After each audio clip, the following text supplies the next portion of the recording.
যাত্রীর লাগেজ থেকে হাওয়া হয়ে গেছে ৬,৮০০ ইউরো, বাংলাদেশি মুদ্রায় যা ৯ লাখ টাকার বেশি। চুরির এই ঘটনায় বিমান বাংলাদেশ এয়ারলাইন্সের ৫ কর্মীকে পুলিশে দেওয়া হয়েছে।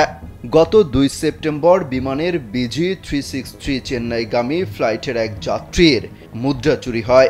তিনি অভিযোগ জানালে জড়িতদের চিহ্নিত করে পুলিশের কাছে তুলে দেওয়া হয়। ওই ঘটনায় সোমবার বিমানবন্দর থানায় মামলা হলে বিষয়টি জানাজানি হয়। বিমান সূত্র জানায়, যাত্রীর লাগেজ থেকে অর্থ চুরির অভিযোগ পেয়ে প্রাথমিক তদন্তে ৬ জন ট্রাফিক হেলপারকে শনাক্ত করা হয়। তাদের মধ্যে ৫ জনকে আটক করা গেলেও একজন পালিয়েছেন। চুরি করা অর্থ এখনও উদ্ধার করা যায়নি।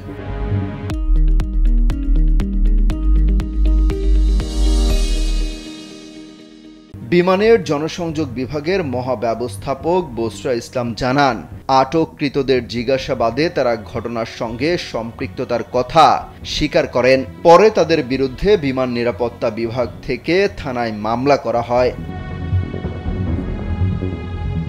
তিনি বলেন, আইন প্রয়োগকারী সংস্থার মাধ্যমে চুরি করা অর্থ দ্রুত উদ্ধার করে যাত্রীকে ফেরত দেওয়ার চেষ্টা চলছে। কর্মকর্তারা বলছেন, বিমান বাংলাদেশ এয়ারলাইন্সের কর্তৃপক্ষ সব ধরনের অনিয়ম, দুর্নীতি ও যাত্রী হয়রানির বিরুদ্ধে জিরো টলারেন্স নীতি অনুসরণ করছে।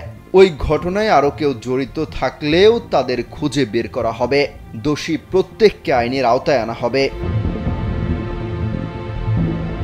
এদিকে সোমবার বিমানের এক সংবাদ বিজ্ঞপ্তিতে বলা হয়, আন্তর্জাতিক এয়ার ট্রান্সপোর্ট অ্যাসোসিয়েশন বা IATA এবং বিমান বাংলাদেশ এয়ারলাইন্স যাত্রীদের চেকড ব্যাগেজে মূল্যবান সামগ্রী, টাকা পয়সা ও অলংকার পরিবহনে নিরুৎসাহিত করে। এসব সামগ্রী হাত ব্যাগে বহনের জন্য অনুরোধ করা হয়। অমিত হাসান রবিন, কালবেলা।